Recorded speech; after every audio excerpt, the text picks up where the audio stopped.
प्यारे बच्चों, आप सभी को मेरा नमस्कार। आज की इस वीडियो में बात करने वाले हैं 3 इम्पॉर्टेंट स्टडी टेक्निक्स की। अगर आपने उनको अपनी स्टडी के अंदर मात्र 30 दिन के लिए अप्लाई कर लिया तो आप यकीन मानिए 90% स्टूडेंट से आगे हो जाने वाले, यानी कि उस 10% की कैटेगरी में आप शामिल हो जाएंगे जिनके मार्क्स 90% या फिर उससे अधिक होते हैं। वो कौन सी 3 मेजर स्टडी टेक्निक्स हैं जिनकी बदौलत एक एवरेज स्टूडेंट टॉपर बनता है। अब सबसे पहले अगर आप देखेंगे तो आपको कई सारे एग्जाम्पल ऐसे मिलते हैं जिसमें बहुत सारे बच्चे होते हैं जो लगातार कंटिन्यू स्टडी कर रहे होते हैं, लेकिन उनका रिजल्ट कुछ कम रह जाता है उन बच्चों के जो कि कुछ घंटे पढ़ते हैं और एग्जाम के अंदर बढ़िया परसेंटेज लेकर के आते हैं। तो उन दोनों में सिर्फ एक ही बात का अंतर है कि दोनों की जो स्टडी टेक्निक्स हैं वो अलग अलग हैं। अब जो टॉपर की स्टडी टेक्निक होती है, जो कम पढ़ के भी ज्यादा नंबर लेकर के आते हैं, उनकी जो स्टडी टेक्निक होती है उसकी बात इस वीडियो के अंदर करने वाले हैं। तो अगर आप पहली बार इस चैनल पे आए हैं तो इस चैनल को सब्सक्राइब करना और वीडियो को लाइक करना, साथ ही साथ किसी एक दोस्त के साथ शेयर करना नहीं भूलना है। तो आइए शुरुआत करते हैं आज के इस अमेजिंग लेक्चर की। एक पेन और पेपर साथ में लेकर के बैठना है, कुछ चीजों को नोट डाउन करके रखना है और 30 दिन के बाद आप वापस आकर के इस वीडियो पर कमेंट करना कि क्या आपको इस वीडियो से फायदा हुआ है या फिर नहीं हुआ है। ये चैनल आपके लिए सबसे बेस्ट कंटेंट लेकर के आने वाला है। तो आइए शुरुआत करते हैं आज के इस टेक्निक्स की। देखिएगा, सबसे पहली चीज जो होती है वो आपका टाइम मायने रखता है। और ये टाइम इफेक्टिव कैसे हो सकता है, अगर आप इसको देखें कि ये वाला जो टाइम है ये आपका इफेक्टिव कैसे हो सकता है, तो इसकी अगर आप बात करें तो इफेक्टिव टाइम लाने के लिए हमको सबसे सही जरूरत है कि हम क्या करें। सबसे सही जरूरत है कि हम ये 3 चीजों को अपनाएं। पहला नंबर आर, दूसरा नंबर पी, तीसरा नंबर आर। ये 3 पॉइंट जो है यही 3 स्टडी टेक्निक हैं। सबसे पहले आप भले ही कम पढ़ रहे हैं, टाइम का यूटिलाइजेशन इस मेथड से अगर आप करते हैं तो आप यकीन मानिए डेफिनेटली बहुत अच्छा करने वाले हैं। अब इनका मतलब क्या है आप ये देखिए। तो इस आर का मतलब है कि सबसे पहले अपने रिसोर्सेस का चुनाव कीजिए।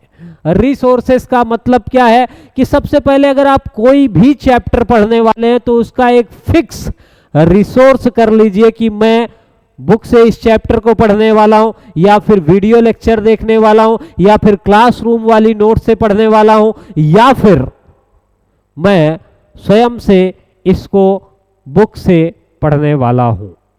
तो सबसे पहले आपको क्या करना है, बेस्ट रिसोर्स डिसाइड करना है, क्योंकि बहुत सारा टाइम आप इसी में बर्बाद कर देते हैं। एक बार इस चीज से पढ़ा, उसी चीज को एक बार उससे, और ऐसे में फिर बाकी के टॉपिक्स आपके छूट जाते हैं।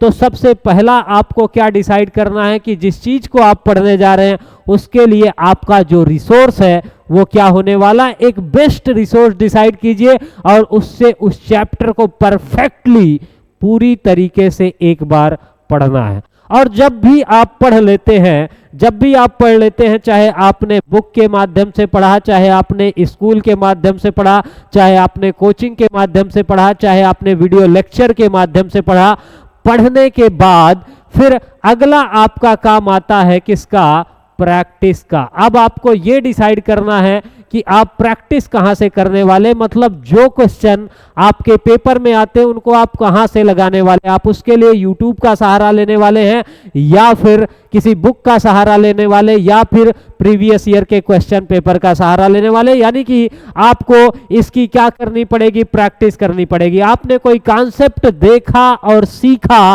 उस चैप्टर के बारे में पढ़ा, तो उसको अपने एग्जाम के पॉइंट ऑफ व्यू से देखिए कि जो क्वेश्चन आपके पुराने साल के पेपर में आए हैं, क्या आपने उस रिसोर्स से पढ़ने के बाद उनको पूरे तरीके से सही बना लिया या नहीं बना लिया। फिर इसके बाद अगला जो आपका स्टेज आएगा उसका नाम है रिवीजन। ये 3 चीजें हैं जो आपको आपके फील्ड का, आपके चैप्टर का एकदम पक्का परफेक्ट खिलाड़ी बना सकते हैं।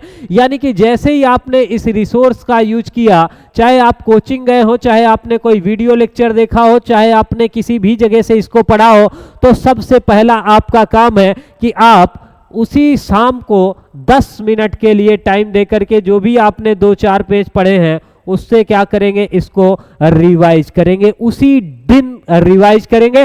और रिवाइज करने के बाद फिर क्या काम आएगा कि क्वेश्चन की प्रैक्टिस करनी है, चाहे PYQ से, चाहे आपको कहीं से भी, कि मैं कौन सी बुक के क्वेश्चंस को सॉल्व करूंगा। ये 3 काम अगर आप करने लग जाते हैं तो आप अपने स्टडी का टाइम भले ही कम कर दीजिए, भले ही रिड्यूस कर दीजिए, लेकिन अगर आप इस तरीके से अपनी स्टडी को फैक्चुअल बेस पे लेकर के आते हैं, मतलब जो प्रैक्टिकल है वहां पर लेकर के आते हैं, तो आप यकीन मानिए बहुत ही अच्छा कर सकते हैं। तो ये 3 मेजर स्टडी टेक्निक हैं। आपको इस फार्मूले को याद रखना है कि RPR, आज से सबसे पहले कोई भी चैप्टर पढ़ूंगा तो उसका एक रिसोर्स चुनूंगा, उस एक रिसोर्स को चुनने के बाद उसमें रिवीजन 10 मिनट का जरूर करूंगा, जो मैंने सुबह देखा है शाम को उसको रिवाइज करने के बाद फिर उसके प्रैक्टिस जरूर करूंगा, भले ही मैं 2 क्वेश्चन लगाऊं लेकिन उसको जरूर लगाऊंगा। और इससे क्या होगा कि आप चीजें जो एग्जाम में नहीं लिख पाते हैं वो चीजें आपकी लगातार प्रैक्टिस में रहेंगी।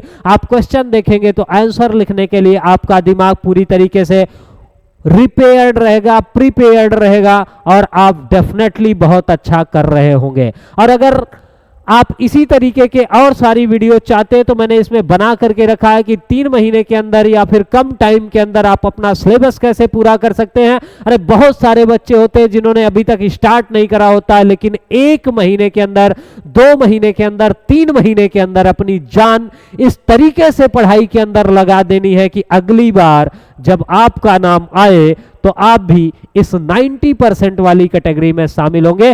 तो आज इस वीडियो में अभी के अभी कमेंट कीजिए कि आपके इस बार बोर्ड परीक्षा में एग्जाम का जो टारगेट है या फिर जेई नीट में जो टारगेट है वो कितने परसेंटेज का है। अपने परसेंटेज कमेंट बॉक्स में जरूर कमेंट करें और आगे इन स्टडी टेक्निक्स को फॉलो करें ताकि आप अपनी स्टडी में सुधार कर पाएं।